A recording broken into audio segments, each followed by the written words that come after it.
Dieu fidèle, puissant est ton nom. Émerveillé. Émerveillé en ta présence, rien ne t'est impossible. Émerveillé. Émerveillé en ta présence, Seigneur, ta joie me remplit d'espérance. Il n'y a personne comme toi, Jésus. Personne n'est comme toi. Sur toute la terre, il n'y a personne comme toi, Jésus. Personne n'est comme toi. Tu fais de grandes choses, tes œuvres sont glorieuses.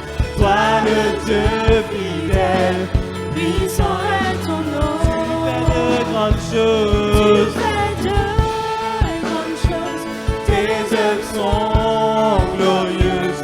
Toi le Dieu fidèle, puissant est ton nom. Tu fais de grandes Tu choses. fais de grandes choses, tes œuvres sont glorieuses. Toi le Dieu fidèle, puissant est ton nom. Tu fais de grandes choses. Tu fais de grandes choses, tes œuvres sont Toi le glorieuses. Dieu. Toi le Dieu fidèle, puissant est ton nom. Allez, allez, allez. Alléluia, alléluia. Oh. Alléluia, alléluia. Oh. Alléluia, alléluia. Eh. Puissant est ton nom. Alléluia. Alléluia, alléluia. Chantez. Alléluia, alléluia. Déclarez. Alléluia, alléluia. Puissant. Puissant est ton nom. Alléluia, alléluia. Alléluia. Alléluia, alléluia. Alléluia. Alléluia, alléluia. Puissant. Puissant est ton nom. Alléluia. Alléluia, alléluia. Alléluia, alléluia. Alléluia, alléluia. Puissant. Puissant est ton nom. Puissant est ton nom. Puissant est ton nom. Puissant est ton nom. Puissant est ton nom. Puissant est ton nom. Puissant est ton nom. Puissant est ton nom. Puissant est ton nom. Glorieux est ton nom. Glorieux est ton nom. Glorieux est ton nom. Glorieux est ton nom. Glorieux est ton nom. Glorieux est ton nom. Glorieux est ton nom. Glorieux Merveilleux. est ton nom. Merveilleux est ton nom. Merveilleux est ton nom. Merveilleux est ton nom. Merveilleux est ton nom. Merveilleux est ton nom. Merveilleux est ton nom. Merveilleux est ton nom. Merveilleux est ton nom. Merveilleux est ton nom. Merveilleux est ton nom. Merveilleux est ton nom. Merveilleux est ton nom. Tu fais. Tu fais de grandes choses, tes œuvres sont glorieuses.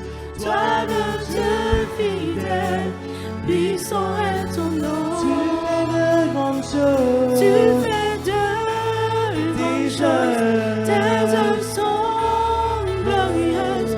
Toi le Dieu fidèle, puissant est ton nom. Merci Seigneur. Notre Dieu est un Dieu fort.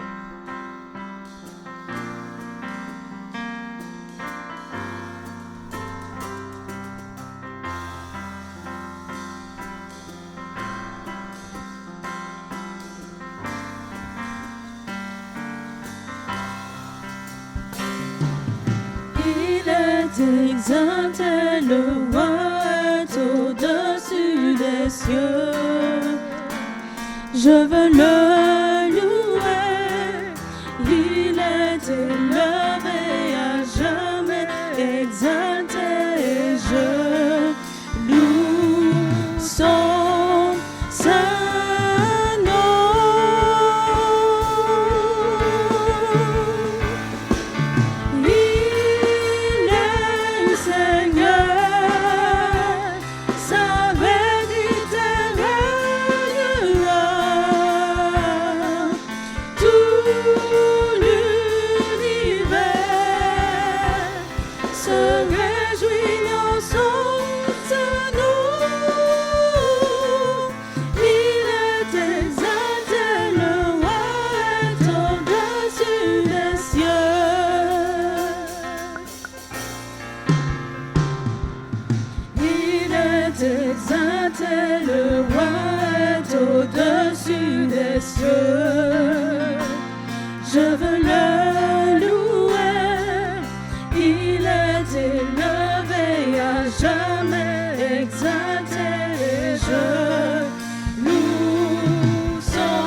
je veux le louer. Il est élevé à jamais, exalté, je loue son saint nom.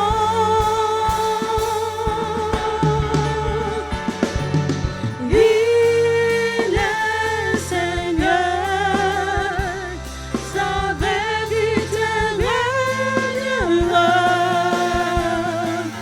Tout l'univers se réjouit en son saint nom.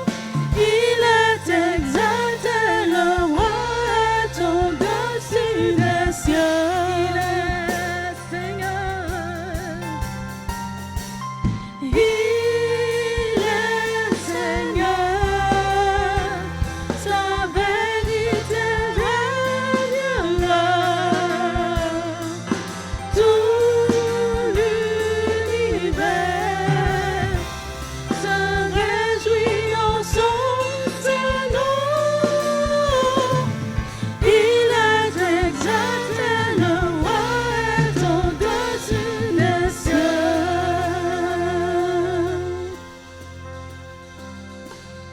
Il est exalté, le roi est au-dessus des cieux.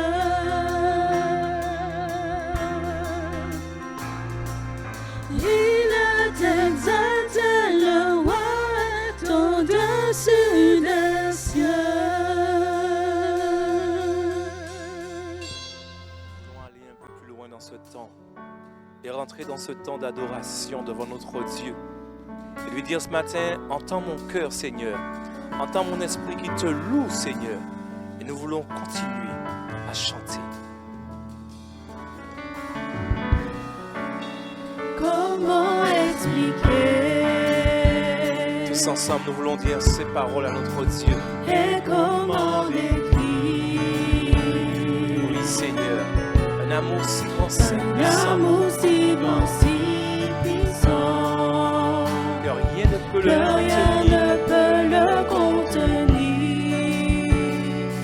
C'est vrai, Seigneur, tu sais mes espoirs. Tu sais mes espoirs, Seigneur, tu sais mes craintes. Seigneur, tu sais mes craintes. Et mes mots sont bien trop petits pour Et dire mes mots sont bien trop petits pour tout dire l'amour que j'ai pour tout toi. l'amour que j'ai pour toi. Alors entends mon cœur, Seigneur.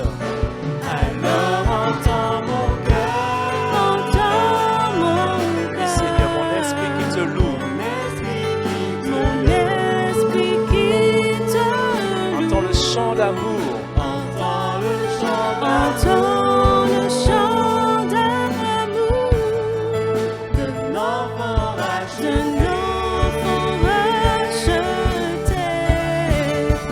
Je prendrai mes faibles mots pour te dire quel Dieu merveilleux tu es. Mais je ne pourrai pas te dire combien je t'aime. Alors entends mon cœur, Si tu le peux, lève-toi et adore ton Dieu. tout comme la pluie.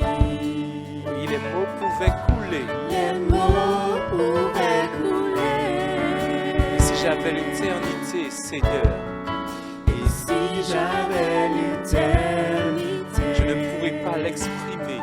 je ne pourrais pas l'exprimer.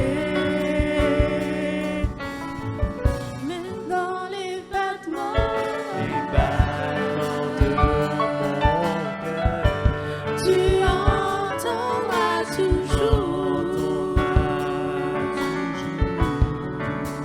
Merci pour la vie, pour la vérité et pour le chemin.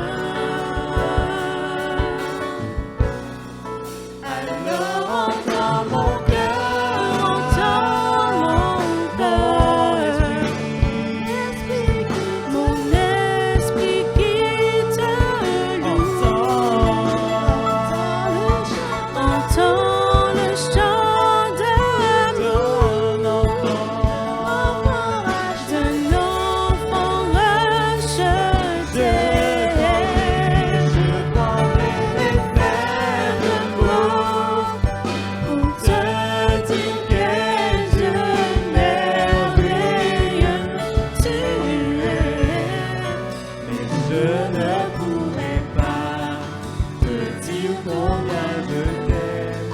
Alors entends mon cœur.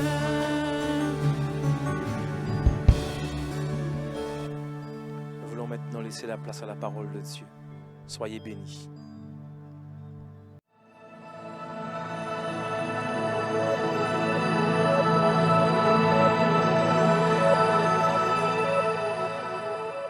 Suivre Jésus, le Seigneur et le Maître, c'est ce que nous voulons encore considérer ce matin, à travers l'exemple d'un homme qui était à lui, dont il était le serviteur et dont le Seigneur nous parle encore aujourd'hui. Jean chapitre 21, à partir du verset 20.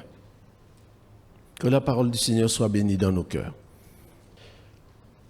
Pierre, s'étant retourné, vit venir après eux le disciple que Jésus aimait, celui qui pendant le souper s'était penché sur la poitrine de Jésus et avait dit « Seigneur, qui est celui qui te livre ?»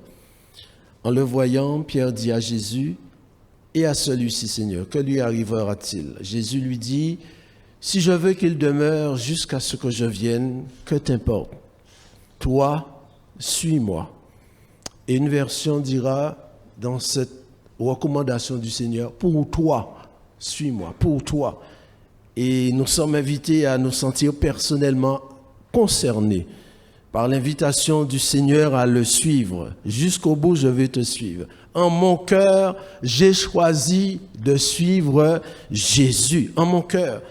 Et tous ceux qui ont reçu Christ dans leur cœur, qui dans leur cœur ont choisi de le suivre, il les invite encore à ne pas se lasser, à s'engager avec lui. Car en effet, lorsqu'il nous dit « pour toi, suis-moi », cela veut dire déjà qu'il a tracé un chemin. Il ne dit pas « suis-moi, mais je ne sais pas où on va ». Suis-moi, il y a un chemin qui est tracé. Ceux qui placent en Dieu leur appui, ils trouvent dans leur cœur des chemins tout tracés. Et même quand ils pourraient traverser la vallée de Baca, eh bien, ils peuvent la transformer en un lieu plein de sources. Amen. Et ils tracent un chemin, ils tracent devant nous un chemin qui est sûr. Le chemin peut être difficile. Il peut y avoir des pierres, mais nous savons que ce chemin mène à l'éternité. Que le nom du Seigneur soit béni. Pour répondre à cette invitation, il convient de ne pas regarder aux autres. Pierre s'étant retourné, et à celui-ci. Ne pas regarder, ne pas se comparer aux autres. Nous ne sommes pas une compétition dans l'Église. Nous n'avons pas à nous mesurer l'un à l'autre. Notre seule mesure, c'est Christ. Et quand nous nous comparons à Christ, nous voyons que nous sommes encore bien loin d'atteindre la perfection par rapport à ce qu'il est. Le Seigneur sait prendre soin de chacun. Pour toi, suis-moi. Ne t'occupe pas de l'autre, car il est mon Dieu et il est aussi le Dieu de l'autre. Alléluia. Ce qui veut dire que lorsqu'on est à Christ, il n'y a pas lieu qu'il y ait de la jalousie, parce que mon Dieu, c'est aussi le Dieu de l'autre, et ce qu'il veut me donner, il peut le donner aussi à l'autre. Nous devons plutôt regarder à sa parole. Pierre regarde en arrière. Notre frère l'a chanté, qu'est-ce qu'il y a derrière? Le monde. Devant moi, c'est le meilleur. Il y a la croix, mais surtout il y a Jésus. Que son nom soit béni. Regardez au Seigneur, regardez à sa parole. Toi, suis-moi, et il marche devant. Donc, tant que je regarderai à lui, à sa parole, je serai sûr d'avancer. Mais si on regarde en arrière, on n'ira pas loin. On ne peut pas conduire une voiture en regardant tout le temps dans le rétroviseur. Vous le comprenez bien, cela pourrait avoir des conséquences bien désastreuses. Pour le suivre, il convient aussi de savoir fermer ses oreilles au bruit. Verset 23, on ne l'a pas lu, il est dit là-dessus, le bruit courut parmi les frères que ce disciple ne mourrait point. Le bruit courut, on fait courir des bruits. Et il y en a un qui aime particulièrement faire courir les bruits. Fermer son oreille à ce que l'on entend, au bruit qui est répandu. Dans l'évangile de Matthieu, chapitre 28, verset 12, je reviens à Jean dans un instant. Ceux-ci, après s'être rassemblés avec les anciens et avoir tenu conseil, donnèrent aux soldats une forte somme d'argent, disant « Dites, ces disciples sont venus de nuit le dérober, pendant que nous dormions. Et si le gouverneur l'apprend, nous l'apaiserons et nous vous tirerons de peine. » Les soldats prirent l'argent et suivirent les instructions qui leur furent données, et ce bruit s'est répandu parmi les Juifs jusqu'à ce jour où les choses ont été écrites. Ce bruit comme quoi Christ n'est pas ressuscité. C'est un faux bruit. Et ce genre de bruit, il y en a un qui aime le répandre, c'est l'ennemi de nos âmes. Et nous sommes invités à ne pas laisser prise à ce genre de choses. Nous voulons écouter la vérité et pas le mensonge. Nous ne voulons pas nous laisser effrayer non plus par ces rugissements et par ces grondements, car nous savons qui nous voulons suivre. Je reviens à Jean chapitre 21, au verset 15. Après qu'ils eurent mangé, Jésus dit à Simon-Pierre, « Simon, fils de Jonas, m'aimes-tu plus que ne m'aime ceci ?» Il répondit, « Oui, Seigneur, tu sais que je t'aime. » À 3 reprises, le Seigneur lui pose la même question. Non pas que le Seigneur soit en manque d'inspiration. Le Seigneur veut amener son serviteur à réaliser la mesure de son amour pour lui. M'aimes-tu? Ce n'est même pas une question à savoir est-ce que Dieu m'aime. L'évidence est réelle. Oui, il m'aime, il m'a aimé avant que je l'aime et il m'aimera toujours malgré moi. Nous sommes aimés de lui de manière inconditionnelle. Son amour est sans limite. Et son amour ne dépend pas de nos situations. Et si nous passons par un chemin, nous ne pouvons pas dire que Dieu m'aime moins. Il nous a toujours aimés avant même que nous existions. Simon, m'aimes-tu? Pour le suivre sur ce chemin, il est bon de garder aussi un cœur tout entier. Un cœur tout entier. M'aimes-tu? À 3 reprises. M'aimes-tu? M'aimes-tu? Ce même amour, cette même question, Pierre va répondre différemment. Lui, il nous aime d'un amour agapé, d'un amour qui n'a pas de comparaison. Et Pierre en arrivera même à cet amour amitié. Le Seigneur sait descendre à son niveau. Le Seigneur ne nous conduira pas sur un chemin que nous aimons, mais il nous mènera, dit le verset 18. En vérité, je te le dis, quand tu étais plus jeune, tu te saignais toi-même et tu allais où tu voulais. Mais quand tu seras plus mature, tu étendras tes mains, un autre te ceindra et te mènera où tu ne voudras pas. Le Seigneur nous mènera, suis-moi, mais il nous mènera sur un chemin que nous ne voulons pas, où nous ne voulons pas aller. Nous sommes invités à nous soumettre à sa parole. C'est lui que nous voulons suivre, quoi qu'il nous en coûte. Avec lui, c'est quoi qu'il en coûte, quel que soit le prix à payer. Et c'est bien mieux que n'importe quoi qu'il en coûte, humain ou autre. M'aimes-tu? Le Seigneur désire, en retour de son amour, que nous lui répondons, le cœur répond au cœur, l'amour répond à l'amour, que nous puissions manifester son amour, notre amour pour lui, un amour inconditionnel. Un chant dit, c'est pour Jésus que mon cœur déborde. C'est pour Jésus que mon cœur déborde. Il m'a sauvé dans son grand amour et dans sa miséricorde. Il saura toujours me garder. Les mots sont bien trop faibles pour dire les sentiments de mon cœur. Et les mots étaient bien faibles pour Pierre, pour dire les sentiments de son cœur. Mais en lui, mon Sauveur, peut-il lire qu'il seul fait tout mon bonheur. M'aimes-tu? Avant de lui dire, suis-moi, il prend cette mesure. M'aimes-tu? Parce que c'est par amour que nous voulons faire. Le chemin du Seigneur ne sera jamais facile. Rien n'est facile dans l'Église. C'est pourquoi on trouvera toujours des imperfections. Mais nous sommes sur terre. Avec Dieu, le chemin n'est pas facile, mais c'est le meilleur des chemins. La vie avec Dieu, c'est un combat, mais l'Éternel est un grand roi. Suis-moi. À 2 reprises, le Seigneur le lui a dit. On a lu le verset 22, mais il lui avait déjà dit cela au verset 19. 3, suis-moi. Pour bien montrer qu'il est insistant dans son ordre. C'est ce qu'il convient de faire dans le temps que nous vivons. Dans le temps que tu vis, il n'y a pas d'autre mesure, il n'y a pas d'autre initiative, il n'y a pas d'autre possibilité. Suivre Jésus. En mon cœur, j'ai choisi de suivre Jésus. Et quand nous le suivons, il honore ce choix. Il l'a dit à Pierre, et le Dieu de Pierre, c'est aussi notre Dieu. Il l'a dit à Simon-Pierre, j'insiste dessus, Simon-Pierre, car son nom c'est Simon. Le Seigneur va lui donner comme autre nom Pierre. Simon, suis-moi. Le Dieu de Simon, c'est aussi notre Dieu, et Dieu le Dieu de tous les Simons. Car il ne fut pas toujours facile, il n'a pas toujours été possible pour cet homme, Simon, de suivre Jésus. Dans Jean chapitre 13, verset 36,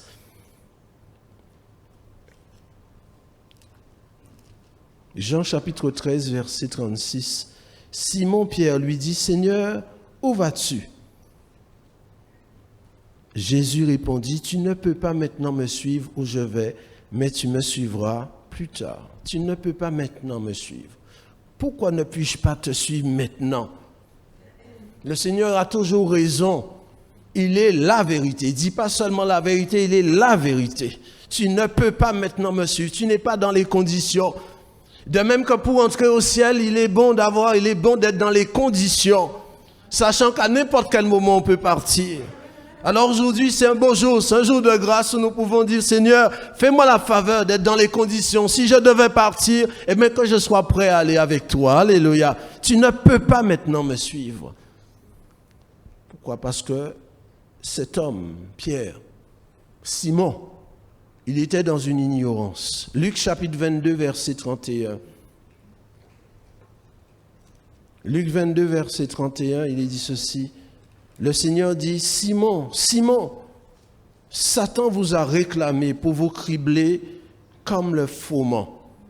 Mais moi, j'ai prié pour toi afin que ta foi ne défaille point. Et quand tu seras revenu, affermis tes frères. Il y avait cette ignorance de la part de cet homme. Il y a une chose que tu ne sais pas. Dans l'invisible, Satan vous a réclamé. Et pas pour être tendre avec vous, mais pour vraiment vous déstabiliser. L'ennemi de nos âmes qui est réel, il cherche toujours à dévorer. Il rôde comme un lion rugissant. Il veut détruire. Et tant que nous serons sur terre, il y aura toujours lieu de considérer cette réalité. Il y a Dieu et ses anges, il y a les hommes sur cette terre, mais il y a aussi des êtres invisibles qu'on appelle le diable et ses démons. Satan vous a réclamé. Et il emploie ce prénom, Simon. Simon. Simon signifie celui qui entend. C'est pourquoi j'ai dit le Dieu de Simon, c'est aussi notre Dieu. Parce que nous sommes appelés à cette même grâce, à être en mesure d'entendre. Satan vous a réclamé. C'est curieux, il dit vous a réclamé, mais il dira, mais j'ai prié pour toi. Il est encore mieux, j'ai prié pour vous. Il dit, j'ai prié pour toi. C'est dire l'influence d'un homme ou d'une femme quand il est engagé avec Dieu, quand il marche avec Dieu. L'influence dans ce monde invisible. J'ai prié pour toi. Parce qu'à partir de lui, Pierre sera cette personne qui va exercer une influence sur les autres. Le meneur. J'ai prié pour toi. Simon, celui qui entend, il est l'image de tous les autres. Et ce qui est terrible, Satan vous a réclamé. Il dira, mais j'ai prié pour toi. Pourquoi? Parce que cela lui a été accordé. Il demande, il réclame de les cribler. Cela lui a été accordé. C'est pourquoi il dit, j'ai prié pour toi. Par conséquent, nous sommes invités à nous soumettre à la souveraineté du Maître sur notre vie. Tout comme un jour, Dieu dit à Satan, as-tu remarqué mon serviteur Job? Ce n'est pas le diable qui lui en a parlé, c'est Dieu. As-tu remarqué mon serviteur Job? Et Dieu lui dit, voici, dispose de sa vie, mais ne le tue pas. C'est comme cela aussi que Dieu peut agir, permettre à l'ennemi d'agir sur notre vie. Le Seigneur fait notre instruction, notre éducation. Cela lui a été accordé. Mais, j'aime le mais Dieu dans la parole. Mais moi, face à l'ennemi, face à l'adversité, face à l'épreuve, face à la douleur, à la souffrance, mais moi, et là tout peut changer. J'ai prié pour toi. C'est dire l'importance de la prière, cela démontre que Jésus-Christ de Nazareth, il reste le seul plus grand que Satan. Il reste le plus fort, il reste le plus grand Dieu. Et c'est pourquoi nous avons raison de l'adorer. Christ seul me suffit. L'épreuve n'est pas à redouter. Ce qui est à redouter, c'est de craindre de manquer de rechercher sa présence. Mais moi, j'ai prié. Moi, je me suis tenu devant le Père. C'est crainte de ne pas être à ses pieds. Ce n'est crainte de ne pas répondre aux convocations qu'il nous donne. Quand il nous appelle à venir à lui, déjà quand on est perdu, il nous dit « Venez à moi ». Quand on est à lui, il dit « Viens à mes pieds ». Dans le jeûne, la prière, les larmes, ce n'est pas pour les autres, c'est aussi pour chacun de nous.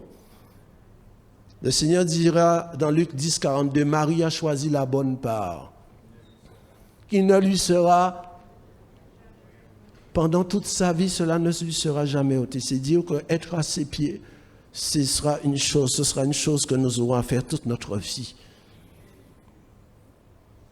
Mais moi, j'ai prié pour toi. Dans l'évangile de Marc, au chapitre 14, verset 37, il nous démontre pourquoi il était bon de signifier ces choses à Simon.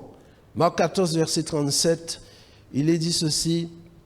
Il vint vers les disciples qu'il trouvait endormis et il dit à Pierre, « Simon, tu dors ?»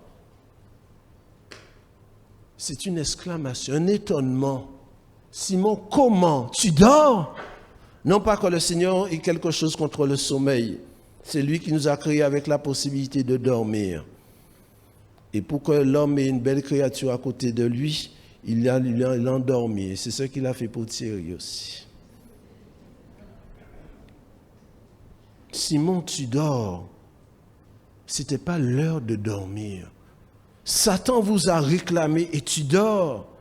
C'est en étant à ses pieds, en effet, que nous recevons l'onction pour pouvoir tenir ferme, pour pouvoir résister, pour être fortifiés. C'est à ses pieds seulement. Il nous le démontre dans Luc chapitre 22 et le verset 43. Il est dit ceci, alors un ange lui apparut du ciel pour le fortifier. Il était en agonie.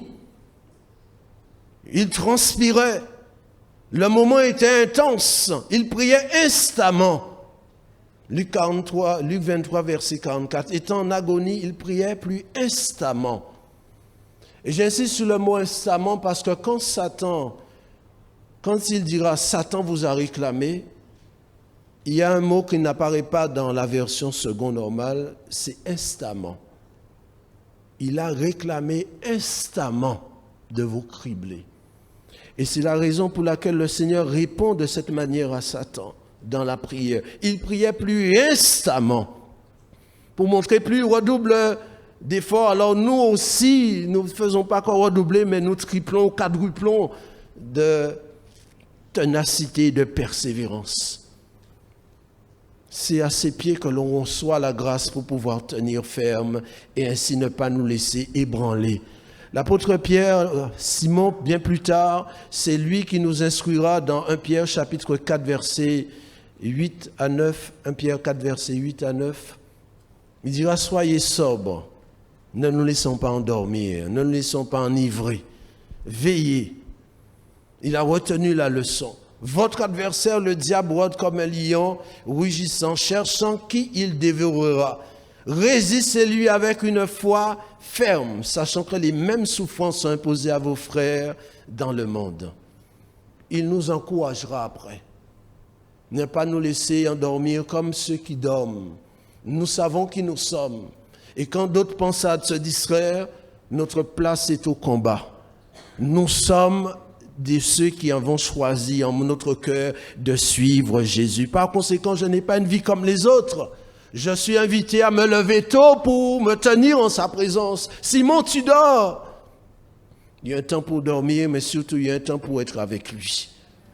Votre adversaire, notre adversaire, le diable, il rôde. 1er janvier au 31 décembre, qu'il fasse beau, qu'il fasse pas beau, il est là cherchant qui dévorer. Et ne voulons pas nous laisser dévorer. Nous pouvons prononcer cette parole. Il ne me dévorera pas. Alléluia. Alors pour cela, je dois répondre aux attentes de mon Dieu. Et Pierre le fera. Acte 1, verset 14. Acte 1, verset 14. Le Seigneur à peine parti, le Seigneur ayant été enlevé, tous d'un commun accord. Persévérait dans la prière avec les femmes et Marie, mère de Jésus, et avec les frères de Jésus. Tous d'un commun accord persévéraient Persévérer, c'est tenir ferme, même quand c'est difficile. Pensez que c'était facile pour eux, ils n'avaient pas leur occupation, comme nous aussi.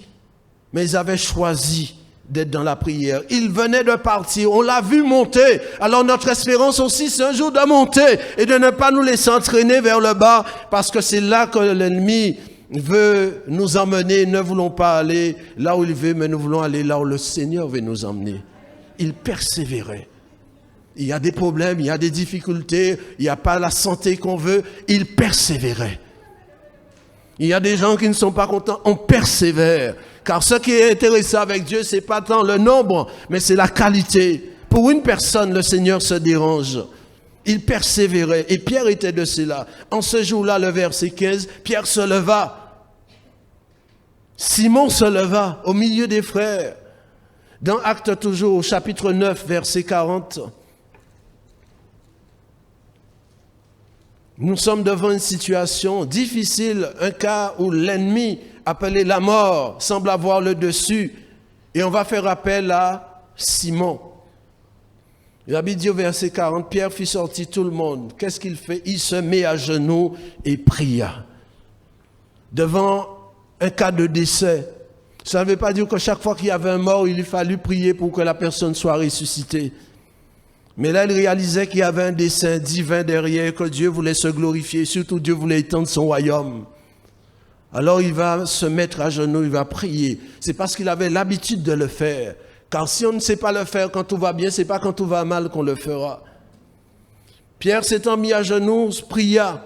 Puis, se tournant vers le corps, il dira, Tabitha, lève-toi. Et le mort reviendra à la vie et des gens se convertiront. Après une telle expérience, à quoi cela nous encourage? À encore doubler de vigilance, de sainteté, de passion pour Dieu dans la prière, dans le jeûne. Seigneur, waouh! Tu es capable d'appeler les morts à la vie. Tu es capable de faire ça avec un homme. Alors je veux être parmi ceux qui te cherchent pour qu'il en soit encore ainsi et encore jusqu'à ce que tu reviennes. Acte 10, verset 9.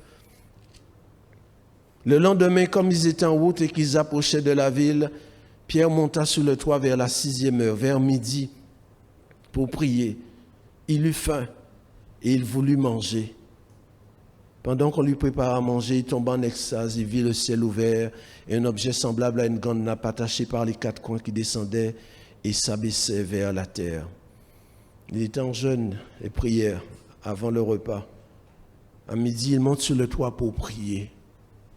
Il ressent ce besoin. Il aurait pu dire, bon, on va me préparer à manger, j'attends tranquillement à l'ombre d'un figuier. Non, il va monter pour prier à midi. Au moment où le ventre est en train de tirailler, je vais prier. Car il y a une faim plus grande que la faim du ventre à satisfaire, la faim de Dieu. Et surtout, Dieu avait un projet. Il ne savait pas. Dieu lui avait simplement dit, le Seigneur lui avait dit, je te donnerai les clés du royaume. Mais il ne savait pas comment le Seigneur avait résolu de faire et à quel moment. Et la seule chose après la résurrection, le Seigneur disait, suis-moi. Et au fil des jours, je te montrerai ce que je veux faire avec toi. Et ce jour-là, il ressent ce besoin d'aller prier. C'était ce dimanche, je ne sais. Il va se mettre sur le toit pour prier. Et il va y avoir une vision. Il n'y a pas de vision sans prière. Tous ceux qui dans la Bible ont eu des visions, c'était des hommes en prière. Et il va avoir cette vision où Dieu allait ouvrir la porte à ces personnes que nous sommes, les païens. Grâce soit rendue à Dieu pour Pierre, qui à ce moment-là jugé bon de prier, parce que c'est à cause de cela que l'évangile est arrivé jusqu'à nous. Et aujourd'hui, nous pouvons chanter, louer Dieu et adorer Dieu en disant, Christ est mon nom, Christ est ma source, en lui j'ai la vie, que son nom soit béni. Ça a été enfanté, ça a pris sa source dans la prière. Par conséquent, que l'on soit jeune, que l'on soit ado, adulte, enfant, il nous est réservé de prendre ce temps pour être avec Dieu. On n'est pas trop jeune, on n'est pas trop âgé pour prier. Même si parfois le corps peut être fatigué, le genou a du mal à se plier. Qu'importe, mais on peut toujours venir en sa présence et prier. Alléluia. Nous n'avons pas le choix. Il a fallu cela pour que Dieu lui dise, maintenant je vais ouvrir le salut à tous les hommes, pas seulement aux Juifs. Le convaincre, lui, que les païens que nous sommes, que nous allions devenir, avaient besoin du salut de Dieu. Et pour cela, il convenait d'être en prière. Et Dieu lui montre que le ciel est ouvert pour tous les hommes. Et comme il est ouvert ce matin pour quelqu'un qui n'aurait pas le Seigneur, le ciel est ouvert. Parce que Christ a payé le prix. C'est écrit, tout est accompli. Pour que jeune ou âgé puisse dire, je veux de ce Jésus. Pierre aura du mal à convaincre. Il y aura de la résistance, il y aura de l'incompréhension par rapport à ce qu'il fera, mais on viendra se mettre d'accord pour dire, Dieu a donné la repentance aussi aux païens. Cela devrait donner encore plus envie à Pierre de se tenir en sa présence. Seigneur, tu as dit, je répandrai de mon esprit, vos jeunes gens auront des visions, vos vieillards auront des songes, les personnes aînées auront des songes. Et c'est pourquoi c'est bon que les personnes aînées reprennent le combat et puissent répondre aux invitations de nos bien-aimés. Amen. Que le nom du Seigneur soit béni. Il était dans cette ignorance, Pierre, par rapport à ce que Dieu voulait faire. Satan veut toujours bloquer. Satan veut toujours dévorer pour que Pierre ne soit plus l'instrument choisi. Voyez-vous, si l'ennemi avait réussi, qu'est-ce qu'on aurait manqué? C'est ce salut qui nous était destiné, dont nous aurions été privés. Mais béni soit Dieu, le Seigneur avait prié pour Pierre et Pierre avait lui-même réagi comme il convient pour que Dieu puisse se servir de lui. Amen. Simon était dans une ignorance. Il était aussi dans une manière qui n'était pas conforme à ce que Dieu attendait de lui par rapport au choix des armes. Et tel pourrait être le titre de notre partage, le choix des armes. Jean chapitre 18, verset 10. Il est dit ceci, Jean chapitre 18, verset 10.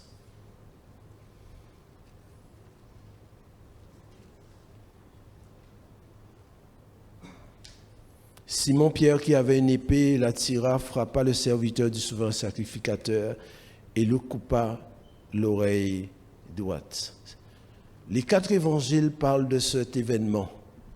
Il n'y a que Jean, l'évangile de Jean, qui mentionne le nom de Pierre. Simon-Pierre, il avait une épée, c'est lui qui va tirer l'épée et couper l'oreille d'un homme. Ne pas se tromper d'épée. Dans ce combat des esprits. Ce n'est pas un combat de chair, mais c'est un combat des esprits.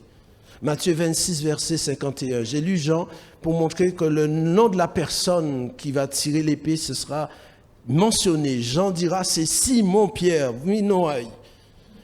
Matthieu 26, verset 51. On va voir ce récit dans cet évangile aussi. Matthieu 26, verset 51.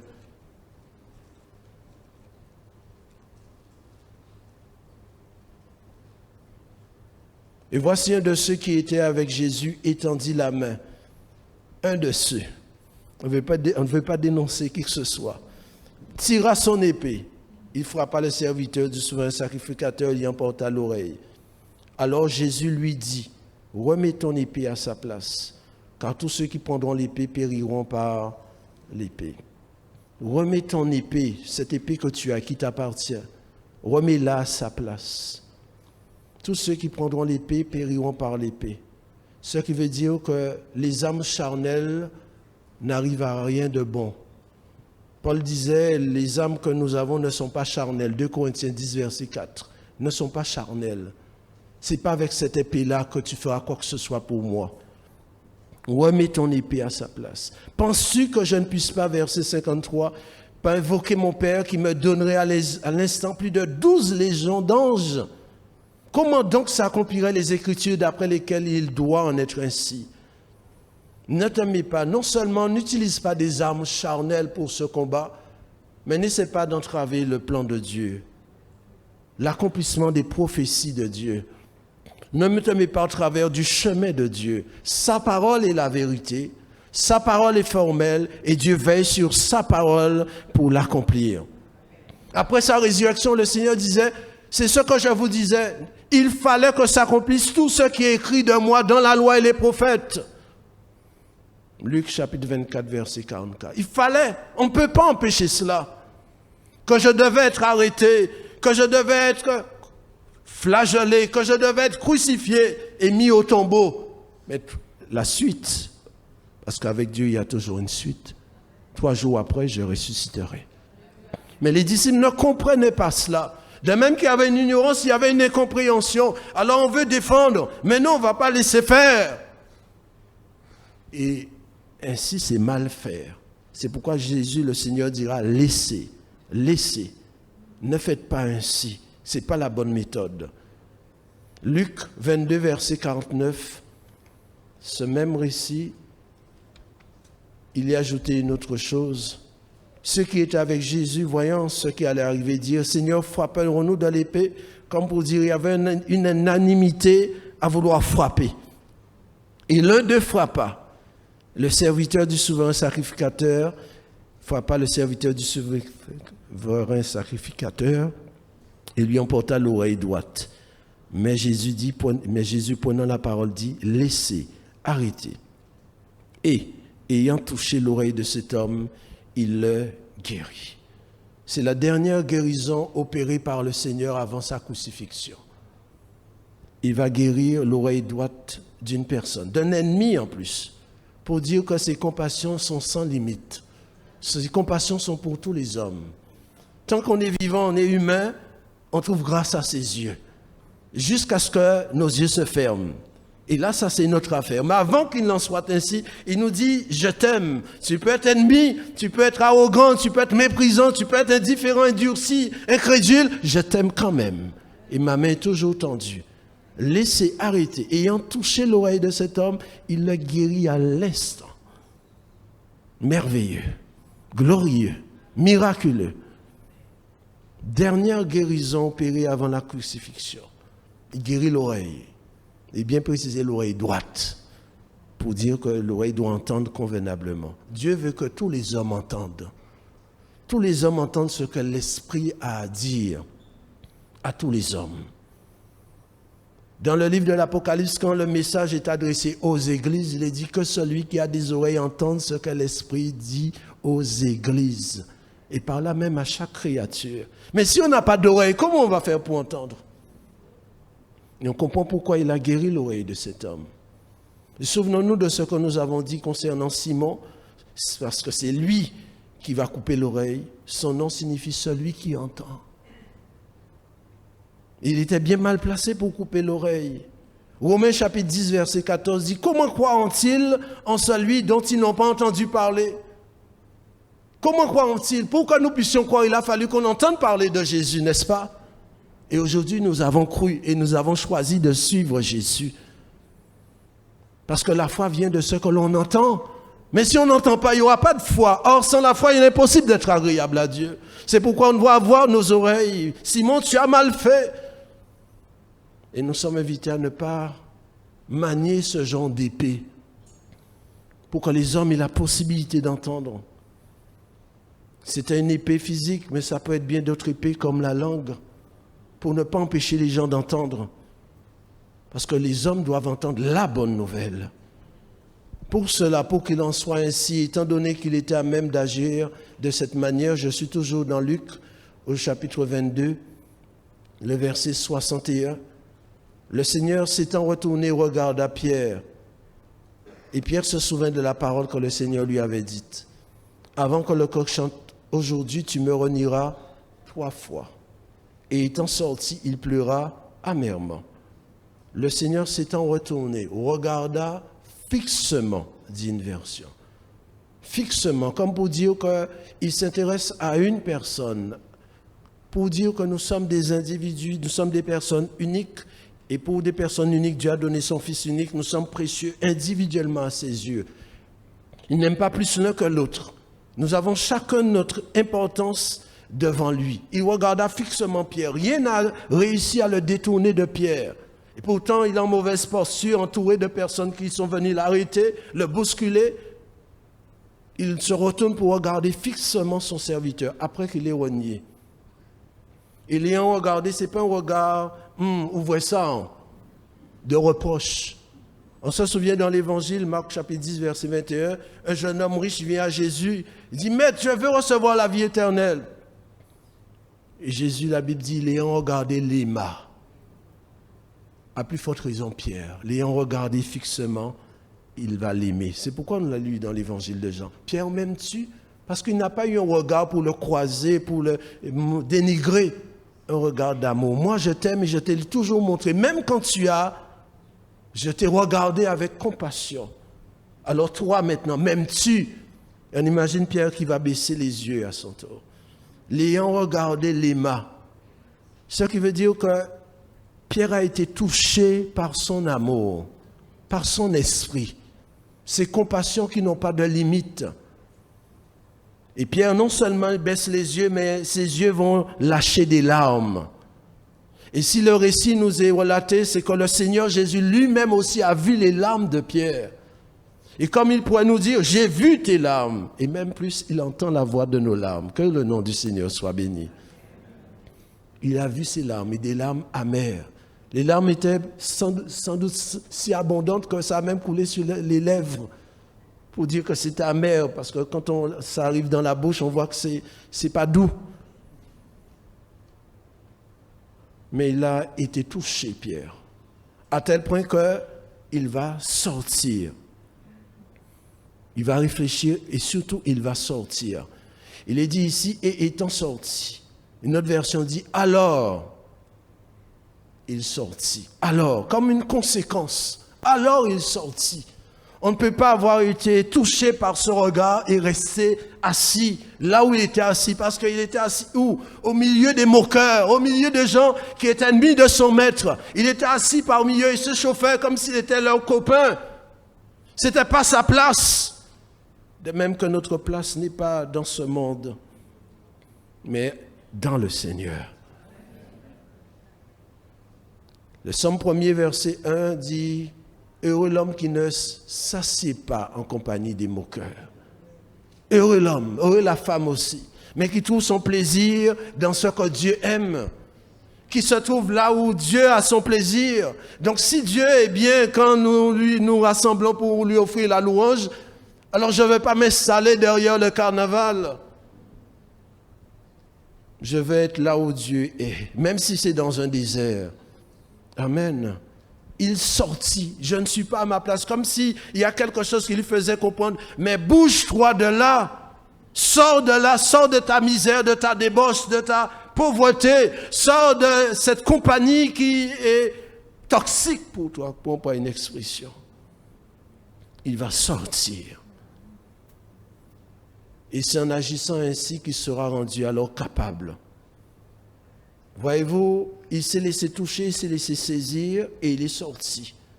Sans nous laissant toucher, qu'après nous pourrons sortir l'épée de l'esprit. Remets ton épée à sa place. Et s'il nous touche et nous sortons, alors nous pourrons sortir l'épée de l'esprit.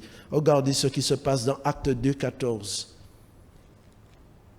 Acte chapitre 2, le verset 14. Alors Pierre, se présentant avec les 11, éleva la voix et leur parlant ces termes. Hommes juifs, et vous tous qui séjournez à Jérusalem, sachez ceci et prêtez l'oreille à mes paroles. Ils étaient dans cette chambre haute et Pierre va sortir, se présenter. Il quitte la chambre haute et il se présente. Eux qui, auparavant, étaient peureux, étaient craintifs parce qu'ils avaient peur des Juifs. L'Esprit est venu sur eux ce jour de la Pentecôte. Et c'est pourquoi nous sommes heureux d'être des pentecôtistes aussi. Il va sortir. Plus rien à craindre. Il sort.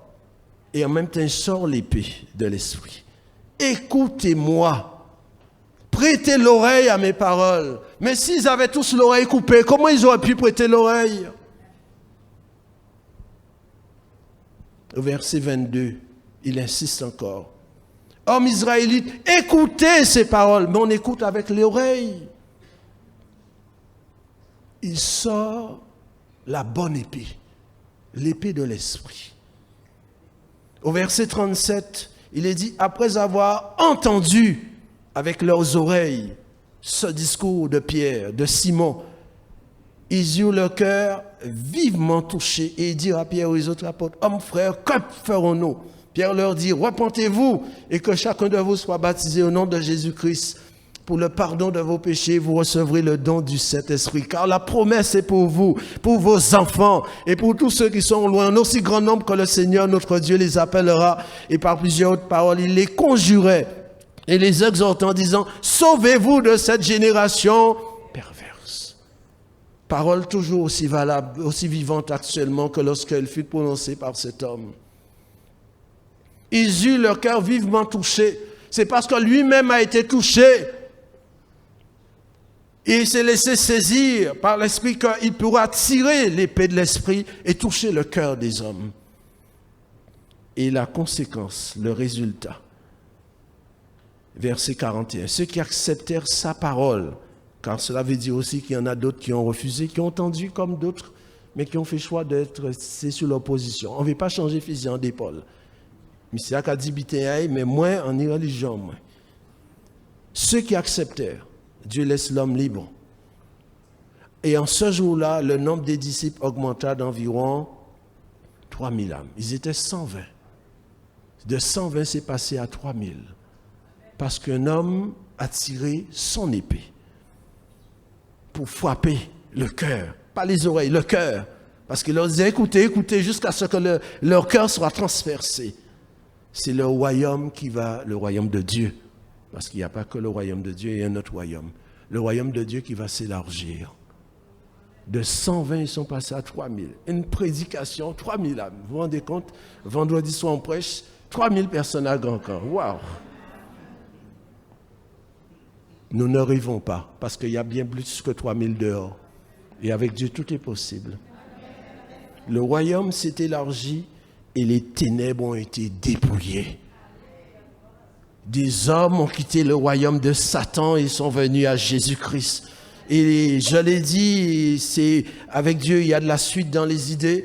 Il n'y a pas que ça, c'était avec les Juifs et c'est encore Pierre qui ouvrira la porte du royaume aux païens de manière à ce qu'aujourd'hui nous puissions dire en ce mois de septembre, gloire à Dieu au plus haut des cieux, Hosanna, nous sommes avec le roi, nous marchons avec Jésus et nous voulons le servir quoi qu'il en coûte jusqu'à ce qu'il revienne. N'est-ce pas merveilleux le projet de Dieu pour nous? Toi, pour toi, suis-moi. Même s'il ne voit pas devant lui, ce n'est pas un problème. Mais pourvu qu'il ne regarde pas derrière lui. Parce que le meilleur est devant. Avait-il pensé de telles choses? Alors ça devait encore plus lui donner, dire Seigneur, à toi pour mourir et vivre. À toi Jésus pour toujours. Dans les bons comme dans les mauvais jours. Même si c'est dans le désert, même si le diable se déchaîne, même si les vents se déchaînent, même s'il y a la maladie, même s'il y a la persécution, 100% pour Jésus, que son Saint-Nom soit béni. On va le prier. Béni soit ton Saint-Nom. Nous aimons ta présence. Nous aimons être en ta présence, Seigneur. Nul n'est semblable à toi. Tu nous fais vivre des choses passionnantes avec toi et ne voulons pas être ailleurs que dans ta présence. Que tes paroles encouragent ceux qui sont à toi. Quand bien même il y aurait du découragement, quand même il y aurait des difficultés, tu es celui qui vient restaurer, tu es celui qui vient consoler, pour dire aux uns et aux autres, à ceux qui veulent écouter ta voix, il y a de l'espoir en toi, le meilleur est avec toi, tu es le chemin, tu es la vérité, tu es la vie, et quand nous t'appartenons, le chemin est tout tracé, même si on ne comprend pas tout, mais cela vaut la peine de te suivre, parce que tu es celui qui marche devant nous et qui doit toujours remplir notre horizon. Nous t'en bénissons pour cela. Seigneur, nous te bénissons pour ces conseils que tu nous as donnés ce matin, Seigneur. Et nous n'avons qu'une envie, c'est de te dire, Seigneur, règne en moi. Règne en moi, Seigneur. Règne en moi, roi puissant, règne en moi, règne en moi, roi puissant.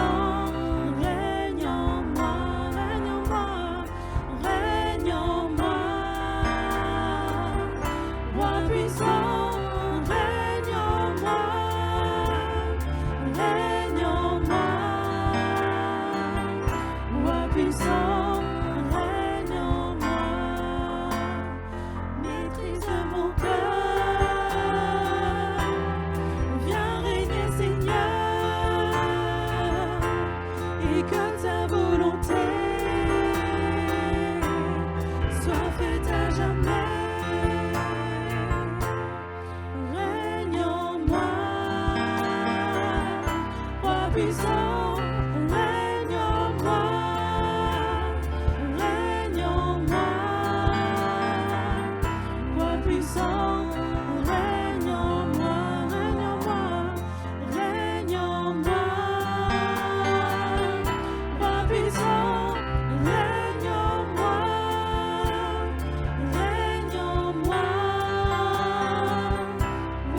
puissant, règne en moi, maîtrise mon cœur, viens régner Seigneur, et que ta volonté soit faite à jamais, maîtrise mon cœur, maîtrise mon cœur, viens régner Seigneur, et que ta volonté soit faite à jamais. Règne en moi, règne en moi, toi puissant.